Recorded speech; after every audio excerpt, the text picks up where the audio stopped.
Mis hermanos y amigos, buenos días. Buenos días. Anoche hablamos de lo que es el misterio. Y recordando algunas frases, encontramos que el misterio de Dios es el Evangelio de la gracia. Pero también decimos que ese Evangelio de la gracia no es un concepto, no es una opinión, no es una doctrina, es una persona. La persona Evangelio. El Evangelio es el Señor Jesús. Jesús mismo es las buenas nuevas. Decíamos también que ese misterio de Dios, el Evangelio de la gracia, se manifestó en la persona de Jesús. Porque Jesús es el don de Dios. Porque Dios mismo se dio en la persona de Jesús. Porque Dios se hizo hombre. Nuestra salvación entonces es una persona, la persona de Jesús. Nuestro Evangelio es una persona, la persona de Jesús. Y ese misterio es el gran regalo de Dios a aquellos que no le aman. Jesús es el Evangelio, Jesús es la salvación. El apóstol Pablo toma el concepto misterio y lo hace algo fundamental, algo básico en su teología. Y hoy vamos a estudiar un poco ese aspecto. Colosenses capítulo 1, versículo 26, el apóstol Pablo dice lo siguiente. Colosenses capítulo 1, versículo 26. Dice el apóstol Pablo, Colosenses capítulo 1, versículo 26. El misterio que había estado oculto desde los siglos y edades, pero que ahora ha sido manifestado ¿a quiénes? A sus santos. Ese maravilloso misterio, ese profundo misterio, esa verdad gloriosa, manifestada en la doctrina y en el Evangelio del apóstol Pablo, en la teología del apóstol Pablo, se deja ver más claramente en 1 Corintios capítulo 2, versículo 10. Vamos a hacer un recorrido por la Biblia para llegar al punto que el apóstol nos quiere presentar. 1 Corintios capítulo 2, versículo 10 dice él, pero Dios nos las reveló a nosotros por el Espíritu, porque el Espíritu todo lo escudriña, aún lo profundo de Dios. Y el apóstol dice, una mente carnal no puede entender estas cosas. Este misterio solo pueden entenderlos aquellos que se inician en su conocimiento. Este misterio solo pueden comprenderlo aquellos que siguen a Jesús. Este misterio solo puede ser asequible para aquellos que se entregan a Jesús. Este misterio está hecho y capacitado para los que son hijos de Dios, para involucrarse en este misterio, para crecer en este misterio, para avanzar en este conocimiento. Usted necesita entregarse a Jesús. Él dice ahí mismo en 1 Corintios capítulo 2 versículo 14 que la mente natural no puede entender eso. 1 Corintios 2:14 dice, pero el hombre natural no percibe las cosas que son del Espíritu de Dios, porque para él son locuras y no las puede entender, porque se han de discernir ¿cómo? Oremos a Dios para que su Espíritu nos capacite, nos habilite por su gracia y entendamos el misterio de Dios. Oramos. Querido Padre Celestial, nuevamente venimos ante el trono de tu gracia, no por méritos propios. Venimos ante ti confiados en los méritos de Jesús. No venimos a reclamar ninguna promesa. Venimos a pedir perdón por nuestras faltas y pecados. Padre amado, concédenos por tu gracia la presencia y la unción de tu Espíritu. Querido Dios, que pueda iluminar nuestro entendimiento, que pueda alumbrar nuestra mente, para conocer más a Jesús, para entender más tu verdad, para crecer en tu gracia. Concédenos, Señor, la compañía de tus ángeles para que puedan batir sus alas hermosas y llenar de luz todo este lugar. Que al finalizar la reunión de esta mañana, cada uno de nosotros pueda decir, he estado en comunión con mi Dios, he adorado a mi Creador. Haz de cada persona presente, Señor, un templo para tu Espíritu. Y en esta semana, permítenos acercarnos más a ti, a tu persona, a ti, Señor. Y que nuestra experiencia sea tan hermosa que nos haga crecer en tu gracia de día en día. Señor, dirígenos y bendícenos en el nombre santo de Jesús. Amén, Señor. Amén. Vamos a estudiar un poco más lo que dice el apóstol Pablo. El apóstol Pablo dice que esta sabiduría oculta se torna en revelación comprensible por la operación del Espíritu Santo. Dios nos los ha revelado por el Espíritu Santo, 1 Corintios 2:10. En el libro de 1 Corintios capítulo 4, versículo 1, el apóstol Pablo escribió: así pues, téngannos los hombres por servidores de Cristo y administradores de ¿qué cosa? De los misterios de Dios. Es un misterio cómo una persona caída en el pecado, que refleja en su vida y en sus acciones la viva imagen del diablo, ¿cómo es posible que una persona pecadora, arrastrada, una persona viciosa, una persona delincuente, alguien que no tiene nada bueno, ningún espacio bueno en su vida, cómo es posible que por el efecto del Evangelio, que por la gracia de Dios se torne en una persona santa, en una persona buena, en una persona afable? Eso es un misterio, pero gloria a Dios que su Espíritu revela esos misterios. En mi país, República Dominicana, en la parte norte, hay una asociación. Y en esa asociación, en la ciudad de Santiago, donde está la sede de la asociación, hay una iglesia que se llama la iglesia de Betel. Fue mi primera experiencia distrital, el primer distrito en el cual trabajé. Y ocurrió un evento que siempre he llevado en mi corazón y que he dado a conocer en media parte de este mundo. Dando una campaña en la iglesia de Betel, cierta noche se apersonó, se hizo presente una dama que era conocida en el ambiente y era temida por las personas. Voy a decir su nombre. Ella se llama Bruna. Bruna tenía varios hijos. Pero esa noche, cansada de una vida de delincuencia, cansada de una vida corrupta, cansada de una vida de lo más bajo que usted puede imaginarse, decidió esa noche asistir a la conferencia, ir a la iglesia. Cuando Bruna llegó esa noche y se paró en la puerta para entrar, los diáconos y las diaconisas que la conocían, todos se desaparecieron de la puerta. Porque era cosa fácil para Bruna hacer un desorden donde quiera que fuera. No importa que fuera iglesia, no importa. Era su gozo hacer un desorden, desbaratar las cosas. Pero esa noche había algo diferente en Bruna. Ella quería encontrar algo nuevo, algo diferente. Estaba cansada de asaltar personas, estaba cansada de usar drogas, estaba cansada de vivir con hombres, estaba cansada de toda la basura de su vida. Y llegó a la iglesia de Betel, donde sus hijos iban. Y se paró en la puerta con un looking, con una vestimenta muy interesante. Yo no la voy a describir. Y pasó, encontró un espacio y se sentó. Yo estaba en el cuarto pastoral y alguien corrió y me dijo: pastor, tenga cuidado, llegó Bruna. Digo: excelente, llegó Bruna. Yo no sé de qué Bruna me están hablando. Digo: qué bien que llegó Bruna. Dicen: qué bien que llegó Bruna. Ya la comisión de oración está orando y pidiéndole a Dios que Bruna no desbarate hoy la conferencia. Dije: bueno, vamos a orar a Dios también. Y empezamos a predicar. Bruna se sentó en la fila de mi derecha, eran 2 hileras de bancos, al final, en el último banco, cerca de la puerta. Recuerdo que en ese lado de la puerta ninguna diaconisa se colocó esa noche, se colocaron del otro lado. Esa parte se quedó vacía. Y me extrañaba que daban la vuelta para entrar por acá, para ir a acomodarse. Nadie pasaba por donde estaba Bruna. Terminamos de hablar esa noche. A la noche siguiente Bruna volvió. Fantástico. A la tercera noche regresó otra vez. Pero notaba que a medida que Bruna regresaba, su vestimenta cambiaba. Ya vino con un vestido. Y vino hasta peinada.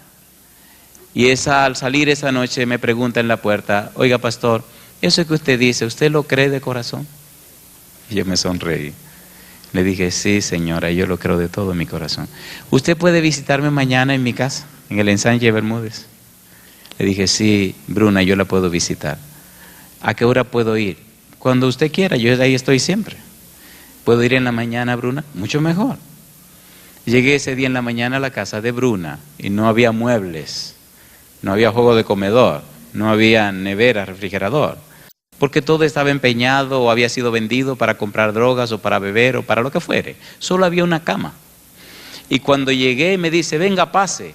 Digo, ¿para dónde? A la habitación. Digo, Bruna, vamos a hablar aquí mejor, aquí afuera. Entonces vino uno de sus hijos y dice, pastor, no tenga temor, venga, que yo estoy aquí. Ah, pues cómo no. Y allí nos sentamos en la cama para hablar. Aquí está Bruna con el rostro lleno de lágrimas, aquí está su hijo. Y comenzamos a hablar. Me dice Bruna, ¿usted cree que Dios me puede perdonar? Le digo, bueno, me gustaría oír su historia para decirle sí o no. Sí, porque ella quiere que le pongan el asunto interesante, pues vamos a ponerlo interesante. O sea, ella piensa que es tan mala que Dios no la puede perdonar, pues adelante. Cuando yo era una niña de 4 años, mi papá se ganaba la vida matando animales. Y desde niña yo crecí viendo matar animales, derramar sangre. Él me decía, agarra ahí. Y yo agarraba las patitas de los animales. Y podía ver cuando él tomaba el cuchillo y enterraba el cuchillo y le partía el corazón. Yo crecí matando animales, pastor. Cuando me hice adolescente tenía el pelo tan largo y era tan hermosa que todos los hombres me querían. Y todo el que intentaba abusar de mí le pegaba el puño, porque yo aprendí a pelear. Aprendí boxeo, aprendí karate, aprendí a pelear con cuchillo, porque yo aprendí a matar desde que era niña. Luego me di cuenta que era más fácil atracar a la gente, ganar dinero rápido que estar trabajando. Así que empecé a atracar gente con mis amigos del barrio. Descubrí que la vida libre era buena, uno no tiene compromiso con nadie y me lancé a esa vida libre. Alguien vino al ensanche y se enamoró de mí, un hombre muy importante, muy rico, y me casé con él. La vida de gente rica, con todas las comodidades, no me apasionaba, yo decía, pero tantas cosas, tantas comodidades aquí, ¿cómo que no hay desafío? Así que lo dejé también, me fui con mis hijos y lo abandoné. Yo quería volver a mi barrio, y volví a mi barrio, y empezó a contar toda la historia. El muchacho está ahí sentado con ella. Y después que me contó cosas que yo no voy a decir, entonces me miró a los ojos y me preguntó, ¿y usted cree que Dios me puede perdonar? Y con una sonrisa le dije, sí, Bruna, la sangre de Jesucristo, su Hijo, nos limpia de todo pecado. Y comenzó a llorar. Y ahora vino la gran pregunta. Pastor, aquí en el ensanche todos me conocen. Y Andrés Peña me conoce hace más de 30 años. Y es el primer anciano de su iglesia. ¿Usted se atreve a bautizarme en la iglesia?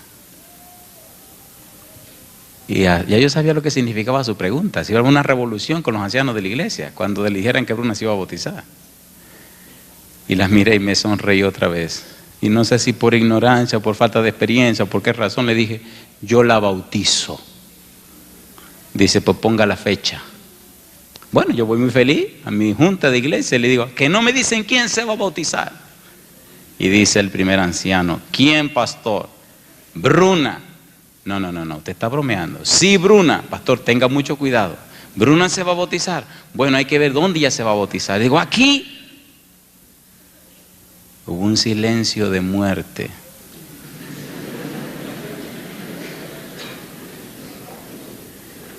Le tengo buenas noticias, Bruna se bautizó. Y entonces más tarde, unos 6 meses más tarde, Bruna era diaconisa de la iglesia. Qué interesante, Bruna en la puerta de la iglesia recibiendo a los miembros. Qué interesante, niños portándose mal en las conferencias y Bruna cargándolo y tratando de decirle que se estén tranquilos. Qué interesante, adolescentes que vienen a neciar para interrumpir la conferencia y Bruna diciéndole, o se están tranquilos, le rompo un ojo. Esta es la casa de Dios, decía Bruna, y aquí nadie va a venir a relajar esto. Esa no es la parte más interesante de la historia. ¿Recuerdan el niño que estaba con Bruna en la cama? ¿Lo recuerdan? Él es el pastor Richard García. Richard ese día se inspiró tanto en las visitas que hice a su mamá. Richard ese día quedó tan tocado del Espíritu de Dios al ver el cambio de su mamá, que dijo: yo voy a dedicar mi vida a Dios. Decidió colportar y empezó a colportar para estudiar. Empezó a estudiar en nuestra universidad. De nuestra universidad logró conseguir una visa para colportar en Puerto Rico. Se fue a Puerto Rico y se quedó en Puerto Rico y siguió colportando en Puerto Rico. Entró a la Universidad de las Antillas. Allí siguió estudiando ministerio. Luego terminó en el Antilian y fue a la ciudad de New Jersey. Empezó a buscar trabajo y encontró a alguien en la conferencia de la Northeastern que le dijo: ¿Tú quieres trabajar? Sí. Ve y predica y haz tu propia iglesia y ven que te la vamos a recibir. Se lanzó a predicar y a dar estudios bíblicos. Reunió un grupo de jóvenes y empezó a predicar con ellos. Alquiló un local de una iglesia, no sé qué denominación, hasta que se fundó la iglesia y volvió y le dijo: aquí tenemos tantos miembros, aquí están los diezmos y la ofrenda. Lo asimilaron en esa conferencia. Más tarde, la conferencia de New Jersey, cuando vio que era un tremendo predicador, un tremendo evangelista, pues lo asimilaron. Trabajó para la conferencia de New Jersey y se convirtió en el mejor evangelista de la conferencia de New Jersey. Ha predicado por medio mundo y una noche tuvo un maravilloso sueño. Dice que tuvo un sueño tan grandioso que se soñó que estaba delante del trono de Dios. Había una nube brillante y todo era grandioso. Y dice que una mano salió con una Biblia en la mano y le dijo: toma, predica el evangelio. Richard se ha dado tan grande que ahora está en la ciudad de Chicago. Se ha convertido en un evangelista radial y ha sido hoy por hoy, a pesar de ser tan joven, toda una lumbrera evangelística en Estados Unidos y fuera de Estados Unidos. En estos días estuvo en Colombia dando una semana de oración en la Universidad de Colombia y ha hecho maravillas. Yo le pregunto a usted: ¿puede la gracia de Dios transformar vidas y cambiar corazones? ¿Puede o no puede? ¿Sí o no? ¿Transformó a Bruna? Sí. ¿Transformó a Richard? Sí. Hay muchas experiencias lindas que vamos a compartir esta semana, pero estudiemos un poco más de la palabra de Dios. Ya veremos algo más adelante. En el libro de Efesios capítulo 3, versículo 2 al 10, el apóstol Pablo describe su experiencia en el misterio, su conocimiento en el misterio. Efesios capítulo 3, versículo 2, mira lo que dice. Efesios 3, versículo 2 en adelante, dice el apóstol: si es que habéis oído de la administración de la gracia de Dios que me fue dada para con vosotros, que por revelación me fue declarado el misterio como antes lo he escrito brevemente, leyendo lo cual podéis entender cuál sea mi conocimiento en el misterio de Cristo. Y ahora dice: misterio que en otras generaciones no se dio a conocer a los hijos de los hombres, como ahora es revelado a sus santos apóstoles y profetas por el Espíritu, que los gentiles son coherederos y miembros del mismo cuerpo y copartícipes de las promesas en Cristo Jesús por medio del Evangelio. Y dice él: del cual yo fui hecho ministro por el don de la gracia de Dios que me ha sido dado según la operación de su poder. A mí, que soy menos que el más pequeño de todos los santos, me fue dada esta gracia de anunciar entre los gentiles el evangelio de las inescrutables riquezas de Cristo y de aclarar a todos cuál sea la dispensación del misterio escondido desde los siglos en Dios que creó todas las cosas. Y ahora añade: para que la multiforme sabiduría de Dios sea ahora dada a conocer por medio de la iglesia a los principados y potestades. ¿Dónde? En los lugares celestiales. Pablo utiliza tres palabras: conocimiento, sabiduría, misterio. Cuando estudiamos esas tres palabras, hay algunos exégetas que dicen que Pablo está utilizando un lenguaje pagano. que está utilizando palabras que usaban esas denominaciones o esos grupos oscuros, misteriosos, mistéricos. Pero eso no es cierto. Pablo toma esos conceptos del Antiguo Testamento, Job capítulo 12, versículo 13, Salmo 73, versículo 11, Salmo 111, versículo 10, Isaías 11, 2, Daniel capítulo 2, versículo 18 y 28, utiliza los mismos conceptos. Y en el comentario bíblico adventista, tomo 6, dice la página 998, la superabundancia de la gracia de Dios había sido un misterio hasta su proclamación en la vida y muerte de Cristo. Y su extensión y aplicación a los gentiles solo comenzaba a ser conocida ahora. Esta extensión y aplicación es el motivo principal de esta epístola del apóstol Pablo. El motivo principal de la epístola a los Efesios. Y ahora vamos a aterrizar esas teorías. El apóstol Pablo fue un erudito, fue un intelectual, fue un doctor de la ley, fue una persona pesada, tan pesada que el apóstol Pablo es quien más escribe en el Nuevo Testamento. Tan pesada que el apóstol Pablo define, describe y explica el maravilloso evangelio de la gracia de Dios.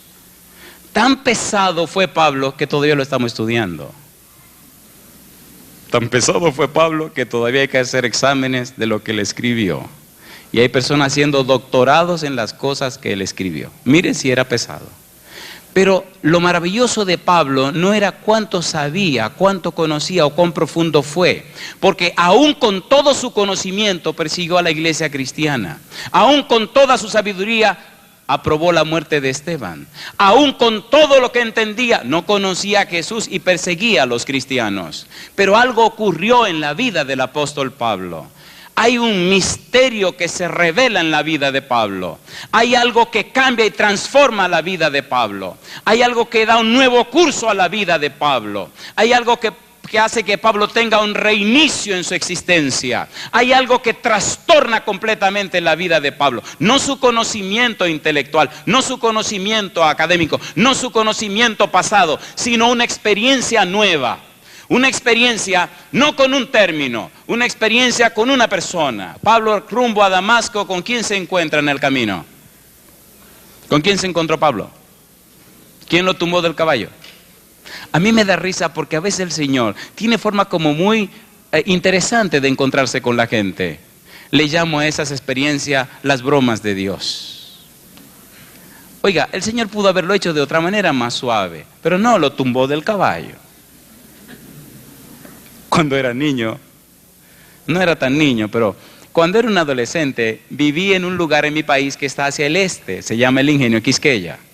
Ustedes saben que a los caballos les gusta mucho comer la parte superior de la caña de azúcar. ¿Aquí hay caña de azúcar? ¿Cuánto conocen la caña de azúcar? Ah, por favor.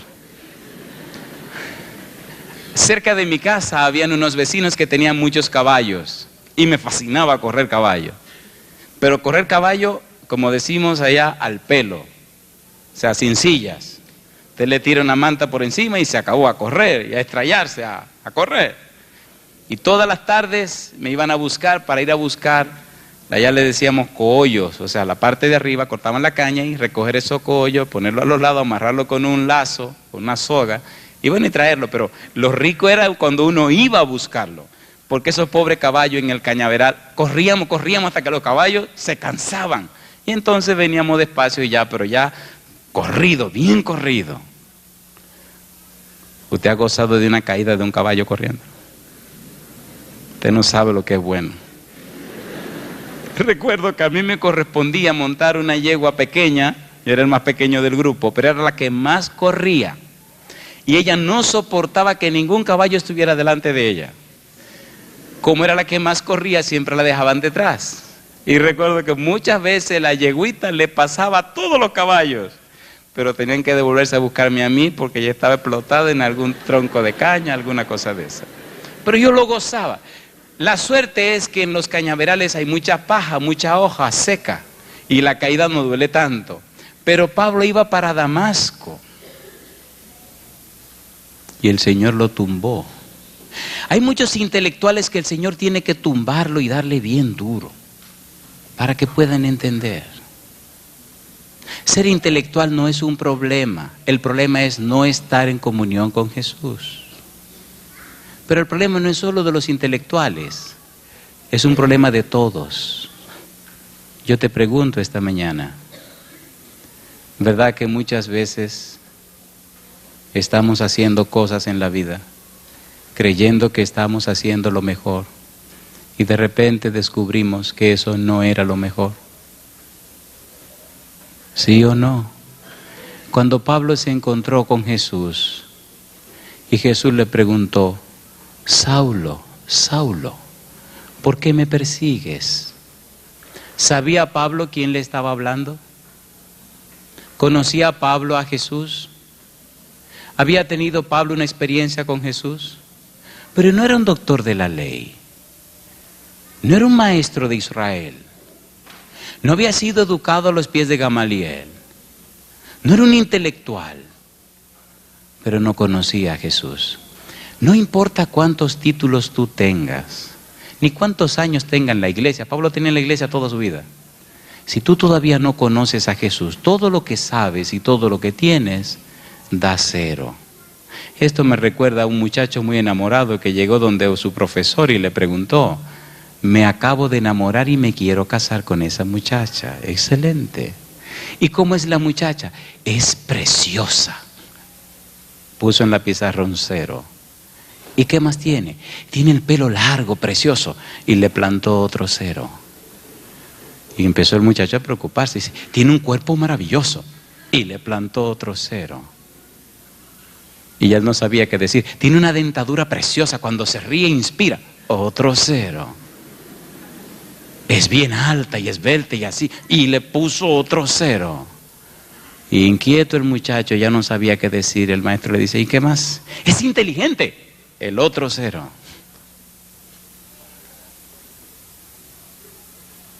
¿Qué más? Y así como con vergüenza dijo: es una muchacha humilde y muy cristiana. Y entonces a la izquierda el maestro le puso un 1. Y cuando sumó, habían como 12 ceros. Y el 1 delante, mire a ver cuánto valía la muchacha. Todo lo que tienes sin Cristo es 0.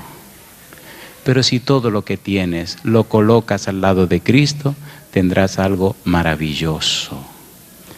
Hay una palabra que es clave para nosotros esta mañana, y la voy a definir y la voy a describir. La palabra clave es praxis. ¿Cuál es la palabra clave? Praxis. Cuando el Señor Jesús le dijo a Pablo: yo soy Jesús a quien tú persigues, Pablo no discutió con Jesús. Pablo no argumentó con Jesús.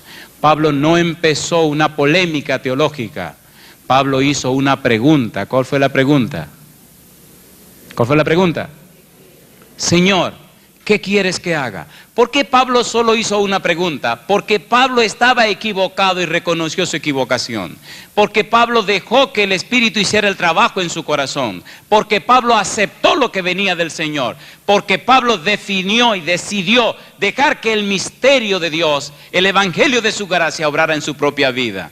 La palabra praxis es una palabra muy interesante. En nuestro idioma español es difícil definirla, pero vamos a intentar decir algunas cosas.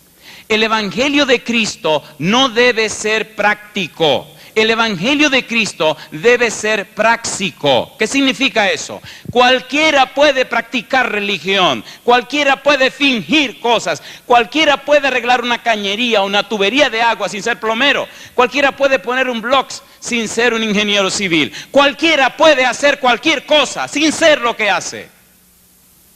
Eso es práctica. Cualquiera puede practicar cosas. Yo practico baloncesto y no soy profesional en eso. Usted puede practicar jardinería sin ser agrónomo. Usted puede ser religioso sin ser cristiano. Pablo se convirtió en un cristiano práctico y no práctico. La praxis es una acción que lleva su fin en sí misma y que no produce ningún objeto ajeno a su propia naturaleza. ¿Cómo se explica esto? Por ejemplo, todos nosotros decimos que Jesús fue un maestro, ¿cierto o falso? A ver, ¿sí o no? Sí. Número 2, todos nosotros decimos que Cristo hizo una praxis de sanar, que Jesús sanó enfermos, ¿es cierto o falso? Que es un médico, ¿sí o no? Pero todos decimos también que Jesús fue un excelente predicador, un evangelista, que Cristo predicó el evangelio, ¿sí o no? Ahí vemos Mateo 4:23, que Jesús sanaba, predicaba, ¿y qué más? Sanaba, predicaba y enseñaba. Aquí viene lo interesante de la praxis. ¿Jesús fue un maestro que enseñaba una verdad? ¿O Jesús es la verdad que debe ser enseñada? ¿Quién dijo yo soy el camino y la verdad y la vida? ¿Quién dijo eso? Se puede encontrar un maestro enseñando una verdad que ni siquiera la vive. Pero Cristo es el maestro y más que maestro, es la verdad que el maestro enseña. Conocer a Jesús no es conocer un maestro, es conocer la verdad misma, porque Él es la verdad. Conocer a Jesús no es conocer un médico, es conocer a la vida, porque Él es la vida. Conocer a Jesús no es conocer un predicador, es conocer la salvación, porque Él es la salvación. Conocer un cristiano no debe ser conocer un concepto, sino una vida. Cristo es nuestra vida, porque el que tiene al Hijo, tiene la vida. El que no tiene al Hijo de Dios, no tiene la vida. Usted no puede dar lo que no tiene. Eso se llama fingir. Conocimientos, teorías, el mundo está cansado de esas cosas. Universidades, el mundo está lleno de universidades. Doctores, muchos doctores. Eso no es malo, pero sin Cristo no es lo mejor. A este lo vamos a sacar de aquí a palos. Mira cómo está hablando, dirían algunos, ¿verdad? Y gloria a Dios. Una cosa te digo, sin Cristo, cero. El testimonio de Pablo. Filipenses. El testimonio de Pablo. Filipenses capítulo 3, versículo 7 al 10. Versículo 7. Pero cuántas cosas eran para mí ganancias, ¿qué dice ahora? Las he estimado como pérdida. ¿Por qué cosa dice? Por amor de Cristo. Y ciertamente aún estimo todas las cosas como pérdida por la excelencia del conocimiento de Cristo Jesús, mi Señor, por amor del cual lo he perdido todo y lo tengo por, ¿qué cosa dice? Basura, para ganar a Cristo. Y dice en el versículo 17, hermanos, ¿qué cosa? Sed imitadores de mí. Yo le pregunto, ¿era Pablo un intelectual práctico o un intelectual práctico? ¿La primera o la segunda? ¿Vivía Pablo lo que enseñaba? Primera de Corintios capítulo 11, versículo 1. Primera de Corintios capítulo 11, versículo 1. Dice el verso 1, ¿qué cosa? Sed imitadores de mí, como dice el apóstol, así como ¿quién? Como yo de Cristo. Primera de Corintios capítulo 4, versículo 16. Dice el verso 16, por tanto, ¿qué cosa dice? Os ruego que me imitéis, hagan como yo hice, acérquense a Jesús, relaciónense con Él, llénense de su presencia para que su espíritu transforme su vida. Para cuando ustedes se paren delante de los demás, delante de sus alumnos, o delante de sus compañeros, o delante de los miembros de su iglesia, o delante de su familia, o delante de su esposa, o delante de sus hijos, o delante de la sociedad, ellos puedan percibir en ustedes la belleza, la fragancia, la ternura, el perfume, la vida de Cristo. Porque si eso no ocurre, ustedes no tienen sentido de vivir. Mi pregunta, ¿qué es lo que convence al mundo? ¿No es la persona de Jesús? ¿Sí o no? ¿Sí o no? Colosenses, capítulo 1, versículos 24 al 29. Colosenses, capítulo 1, versículo 24 al 29. Dice Colosenses, capítulo 1, versículo 24. Ahora me gozo en lo que padezco por vosotros, y cumplo en mi carne lo que falta de las aflicciones de Cristo por su cuerpo, que es la iglesia, de la cual fui hecho ministro, según la administración de Dios que me fue dada para con vosotros, para que anuncie cumplidamente la palabra de Dios, el misterio que había estado oculto desde los siglos y edades, pero que ahora ha sido manifestado a sus santos, a quienes Dios quiso dar a conocer las riquezas de la gloria de este misterio entre los gentiles, que es, ¿qué cosa dice?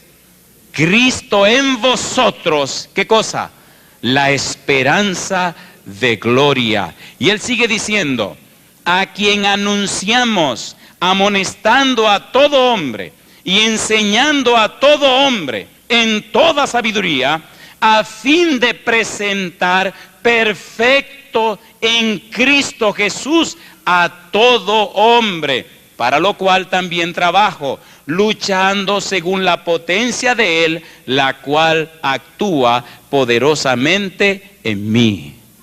Yo pregunto esta mañana, ¿te gustaría a ti tener una experiencia tan real, tan personal, tan íntima con Cristo, que cuando tú hagas las cosas sea sencillamente Cristo haciéndola en ti? ¿Te gustaría esa experiencia? ¿A cuánto le gustaría esa experiencia?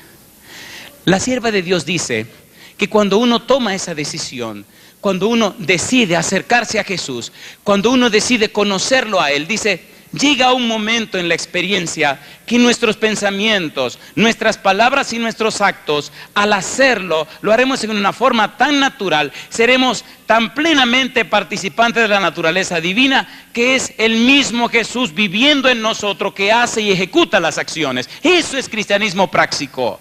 La luz del Señor brilla en nosotros y en nuestra vida. Es más que un testimonio, es una vida que inspira, es una vida que aclara, es una vida que hace posible que otros amen y quieran acercarse a Cristo Jesús.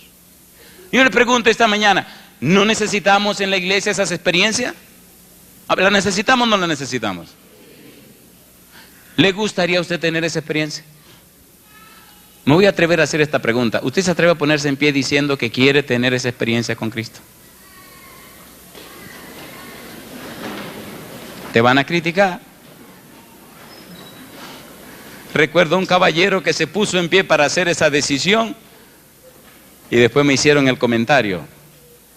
Cuando se puso en pie en forma violenta y se puso en pie y dijo algo y los que estaban a su alrededor se rieron.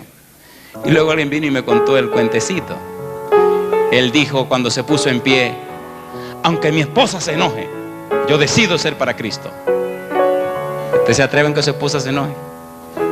O aunque su esposo se enoje, o aunque pierda a los amigos. ¿Qué sentido tiene la vida sin Cristo? Yo le pregunto, ¿qué sentido tiene vivir sin Cristo? El doctor se llama Luis Ubiera. Yo tenía 21 años. Se me hizo un hoyo de este tamaño en los intestinos. Mi sangre se fue toda y llegué a 130 libras. No había esperanza para vivir a menos que cortaran medio mundo por ahí dentro.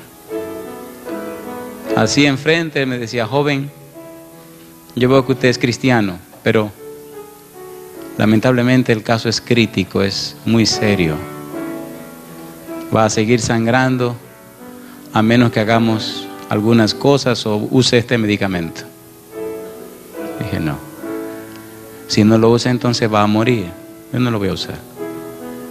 Es que ya terminamos. Le digo, ¿usted terminó, doctor? Dice, sí, ya yo terminé. Más de aquí la ciencia no llega. Le dije, pues busco otro doctor, yo tengo otro doctor. Y dice, no, mi hijo, yo acabo de hacer mi especialidad en esto, en vía digestiva. Lo que te va a decir otro especialista es lo mismo que yo te voy a decir. Y yo le miré y me sonríe y dice, no, yo sé cuál es mi otro especialista. ¿Ya usted terminó? Sí. Pues yo voy donde mi otro especialista. Anoche les dije que el Señor Jesús me llamó para que fuera un ministro de su evangelio. Y como ya ese especialista terminó, pues fui donde el Señor Jesús y le dije, oye, me dice este doctor que ya me voy a arreglar, ya me voy a morir.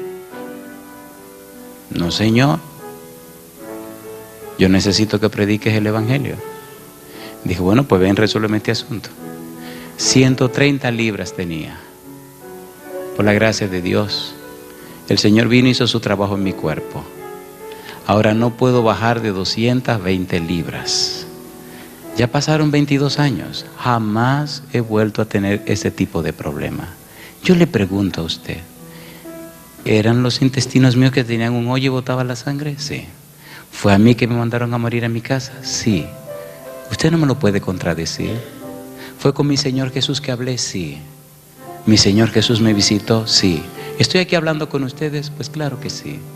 Yo te invito a que a ese Jesús le des tu corazón. Yo quiero pedir esta mañana en una forma muy especial, hacer un llamado, no para los amigos y amigas que vienen a acompañarnos, no.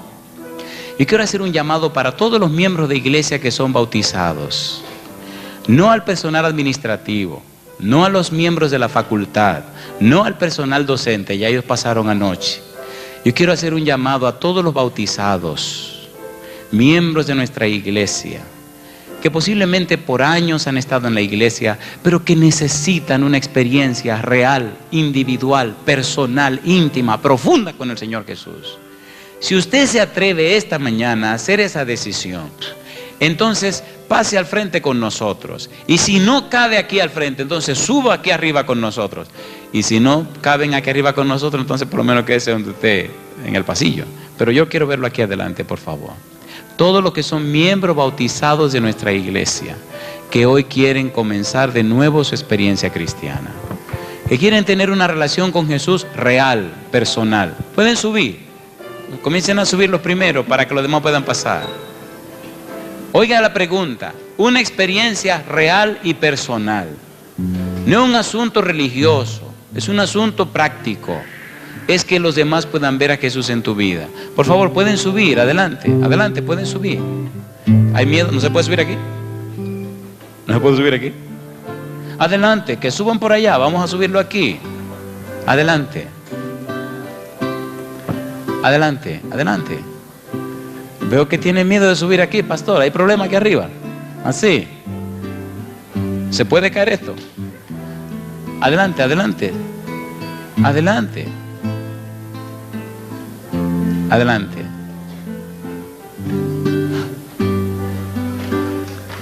Yo creo que hasta los gigantes pueden entrar al cielo, ¿verdad que sí? Adelante, vamos a subir, vamos a orar. Yo voy a pedir al doctor Treyes, por favor, si es tan amable de acompañarme. ¿Está aquí? Venga, doctor, conmigo, doctor Treyes. Venga. Vamos a hacer 2 oraciones. Él va a orar por todos los que son miembros de iglesia, miembros bautizados. Y yo voy a orar por los otros amigos que no son miembros de iglesia. Hermanos queridos, déjenme hacer una pregunta del fondo de mi corazón.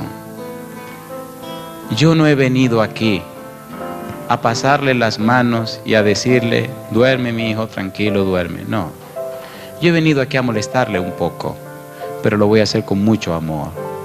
Y lo voy a hacer en el nombre de Cristo Jesús. ¿Ustedes no creen que ya está bueno para ser solo cristiano? ¿No le parece que en nuestra vida debería verse más el poder de Dios? A ver, ¿sí o no? ¿Sí o no? Yo fui preceptor. Fui maestro en teología en la universidad de mi país también. Yo sé lo que es una vida de la universidad. Yo sé lo que es estar sentado en un banco sábado tras sábado sufriendo no poder predicar. Y yo sé lo que es salir corriendo un sábado por la mañana a predicar a todas las áreas. Yo sé lo que es una vida, perdónenme la palabra, de compromisos cada semana, haciendo y cumpliendo con los deberes. Yo sé eso también. Por eso el día que dije, voy a ser pastor, he seguido predicando el Santo Evangelio. Aquí ustedes están formando vidas, pero las vidas deben formarse con otra vida. Si eres un alumno, acércate a Jesús. Si eres un maestro, acércate a Jesús. Si eres un decano de facultad, acércate a Jesús. Si eres un administrador, acércate a Jesús. Qué lindo cuando tu vida, tu rostro, despide, expele la fragancia, la ternura y el amor del Señor. Querido Dios, queremos presentar delante de ti a estos amigos y amigas que han venido para escuchar tu palabra. Haz posible, Señor, que tu Espíritu bendito more en sus corazones desde ahora y para siempre.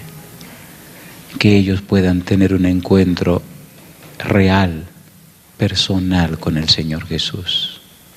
Que alcancen perdón para sus pecados, salvación y vida eterna. Como ministro del Evangelio, Padre amado, los pongo en tus manos santas.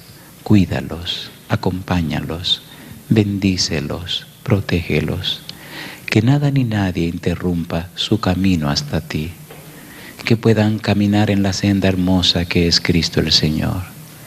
Y que pronto ellos también formen parte de tu familia. Que pronto ellos también estén registrados en el libro de la vida. Que muy pronto ellos también sean instrumentos para gloria de tu nombre. Despierta en nosotros, Señor, un espíritu misionero para alcanzar a los que no han sido alcanzados, para atraer a los que necesitan conocer de ti. Que no nos comamos nosotros solos el pan de vida, que traigamos a otros para que disfruten de la maravillosa mesa de Cristo Jesús, de este pan vivo y santo que es Jesucristo el Señor. Bendice esta institución, Señor, que siga siendo un faro de luz para salvación de otros, que siga en tus manos santas para gloria de tu nombre. Dirígenos, Dios, te lo pedimos en el nombre santo de Jesús.